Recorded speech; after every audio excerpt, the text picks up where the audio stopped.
Okay, people, we got something fun here for you today. Not this, but this is pretty fun. One of these. Yeah, haven't seen one of those for a while. Uh, Maybe you never seen one of these. But this is the Speak and Math by Texas Instruments. It was around in the early 80s. This was actually, quote unquote, my first computer. uh, I mean, it's technically a computer. It computes. It plays math games. But the main thing that was uh, so fun about it, and I guess what's nostalgic and why I want to bring it back to life today, um, is the sounds that it made. It had this vocoder in it, and it would speak. It's called the Speak and Math, and it would ask you the questions, and you would type in the answers, and it would tell you, that is incorrect or whatever, like, and you would just mess with it just to hear the sounds that it would make. Um, Also, it had a sister or a brother or a cousin, the Speak and Spell, I think it was called. It was a red one, and I never had that one. Um, so wonder I can spell it all. Uh, that one would have been more fun, I think, because you could maybe make it say dirty words. Nah, you probably couldn't. Um, anyway, I found this at the. Geez, where did I find this? I found this at the Hilo transfer station thrift store. That's where I found it, and it was actually in the free pile, if you can believe it. Uh, People just don't know what they're throwing away, I swear. It's history. But let's take a look at what it says on the back. Some information here. Let's see if we can actually get this camera to dial in on it. Yep. So, you know, it's a whole bunch of patents there, I guess, for all the different chips and things that we may find in here when we open it up. What else does it say here? Really get it in there. Assembled in the good old USA. Program contents copyright 1978, 1980 Texas Instruments. So I guess that's at least when the program was written that this thing runs on. And it says that it uses alkaline batteries only. 4 C cells required. Those are, I definitely don't have those around. See owner's information for AC adapter operation. And yes, of course, it did not come with the AC. It does have an AC jack there. Put the camera on that. Camera. It does have an AC jack and a headphone jack, which would be really cool to record the sounds. And also, I've heard that people circuit bend these and make instruments out of it. So that might be a really fun project as well. So it does not say anywhere on it where the what the specs of the AC adapter are. I mean, it says see owner's information, so maybe I could look the manual up. I could find that information out. But for now, let's just take it apart. See what we got. First things first, the battery terminal. I already know because I opened this up earlier. The battery terminals are corroded pretty bad. So, and the C batteries are still in there. Jesus, I have not actually taken them out yet. Oh boy. So they're for sure gone. Just for fun, why not? Let's just see if they have any voltage on them at all. Cells from the 80s. Let's see. DC. The clicker thing in my voltmeter is broken. It's a very humble voltmeter. Oh, multimeter, I should say. Okay, that is like 0.9. hey, you know, 0.9, that's only 0.5 under what it would be able to work. I mean, who knows? It might even be able to work with 1.2 each or something. 1.5 is what they were at max. Okay. Let's see what we get here. Oh, jeez, 0.9 again. These other ones out here. 0.4. I'm surprised that they have anything on them being that rusted.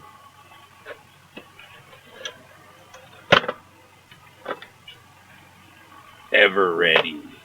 Super heavy duty. Jeez, how old are these? Oh man, look at that one though.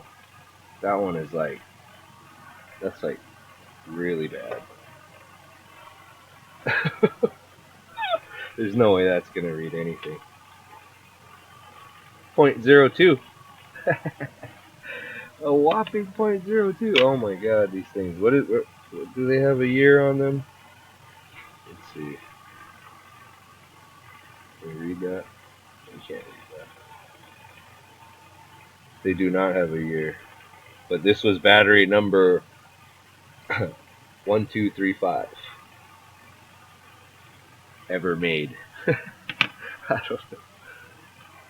I seem to remember those batteries being like a Radio Shack thing, but I could be wrong. So there's, you know, that side doesn't look too bad. That we probably clean that out pretty easy. But on the other side in there, I don't know if you can see that. Let's see if I can get a light on the situation.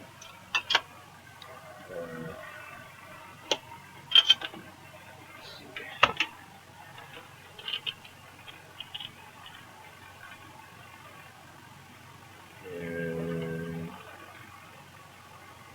And we're having a hard time getting an angle on that.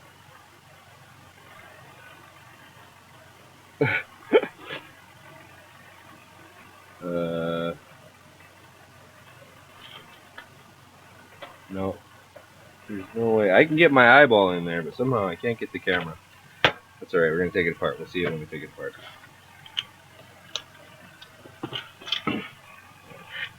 Jeez, these are going to have to go in the battery recycling area.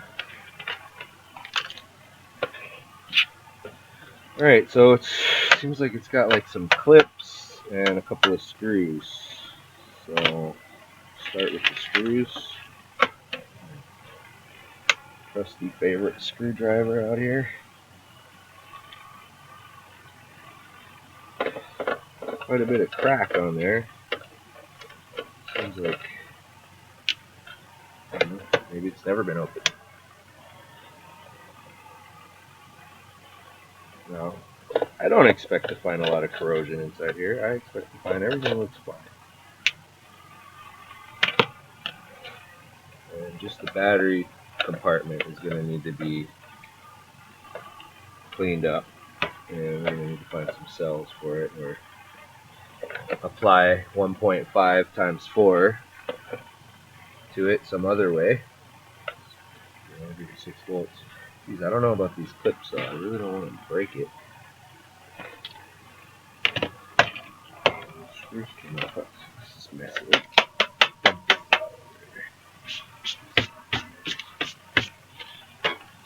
Don't lose the screws.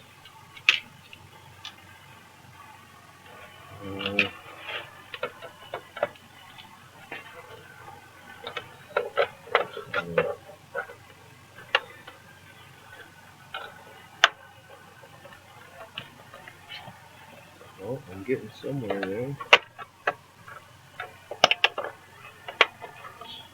Something's happening. Oh, yep, there we go. Oh, I don't like that noise.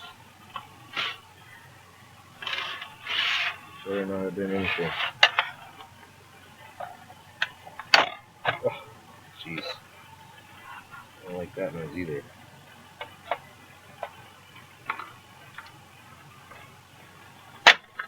There we go.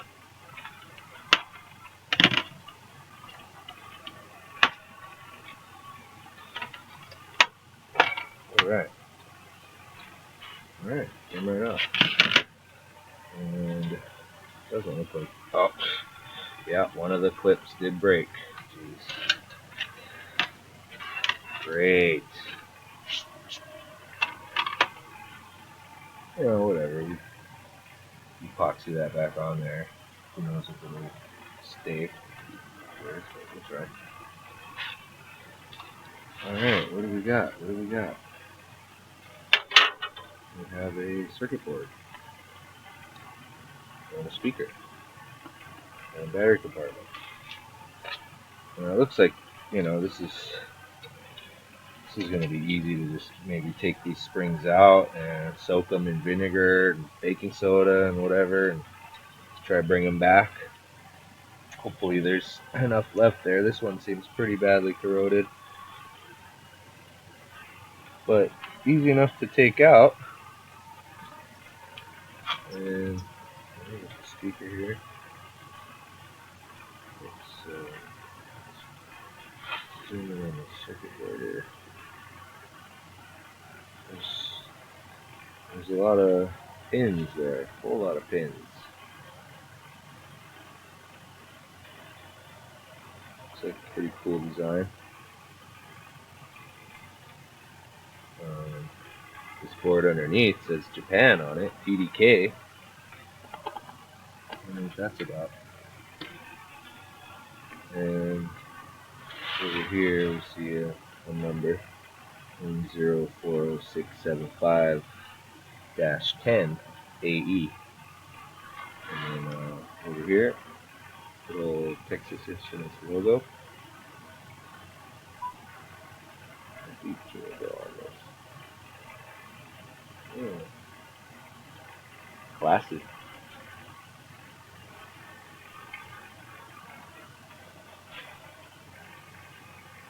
Oh. Alright, let's take this thing the rest of the way out so we can see the other side of the board.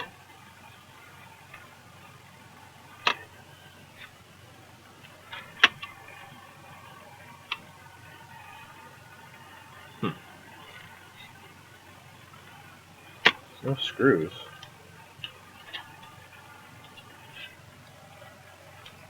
Whatever these are.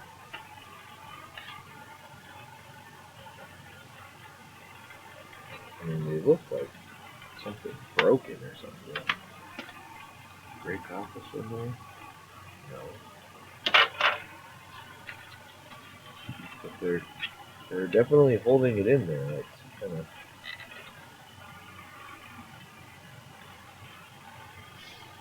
Like they just smashed them with the pliers to make them. Well, make them wider or whatever, so that they'll hold that in and you will re-smash them. Smash them the other way. Oh, well, that'll happen.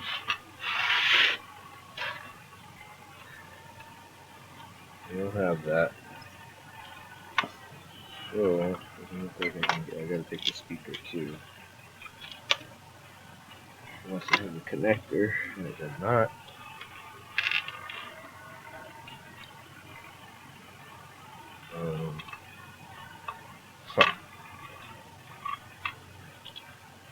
Boy, this is supposed to be a little clip, but it's really stiff.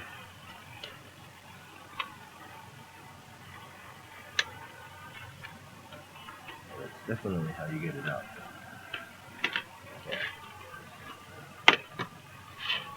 Alright. Oh, it's got the membrane keyboard connector there. Oh, that is not something I want to try and undo either. Okay, so what about this? What about these things right here? We're going to try and get these out. Oh, those just come right out.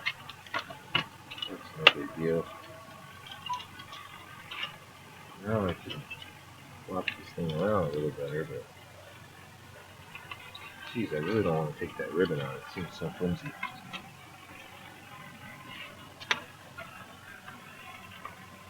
Yeah. Yeah.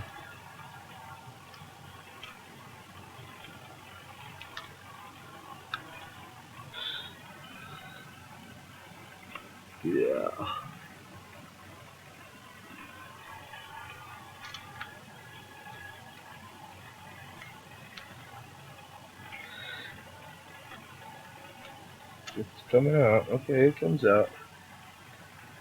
And that is, yeah. Oh dang, the terminal just fell right off. Okay, there's the circuit board. Yeah, that side looks a lot cooler. So it's got this, I forget what it's called exactly, this display though. But this display is really cool looking. It's the way it's lit up. It's like, I don't know, what is that? It looks like some little vacuum tube or something. What's going on in there? Ooh, but there seems to be a little discoloration right there on the leftmost digit. Can't get any more than that. Okay. See that? That doesn't look. There's no digit that displays over there, but that is a little strange.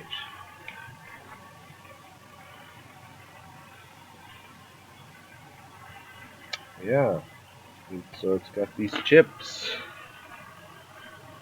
Let's take a look at them. It's upside down. Are they all upside down? Okay, let's turn it the other way.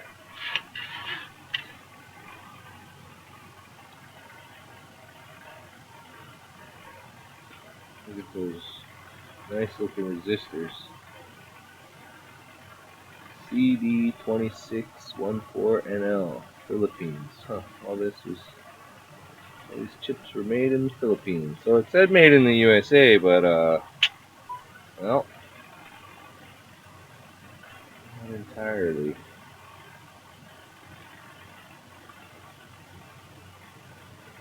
Still cool. I really don't. I'm not advanced enough to tell you exactly how this circuit works. There's other. I think there's other videos out there on this thing. They're doing the full breakdown on it. But I would think that this is the main CPU, and this is like memory, maybe, or something. And it's got to be like a sound chip, or maybe that's on the CPU. And where's this connect to?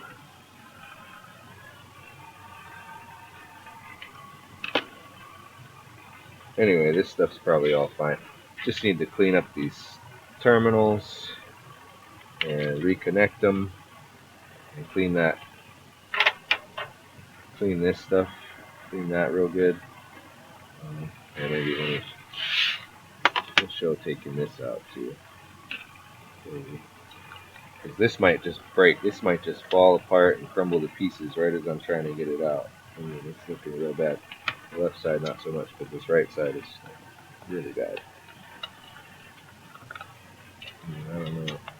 Maybe there's a method. Maybe you're just supposed to kind of soak this first before you even try to take it out or something.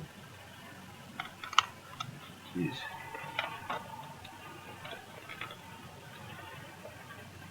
I mean, I can always rig something up to replace this other side of the metal.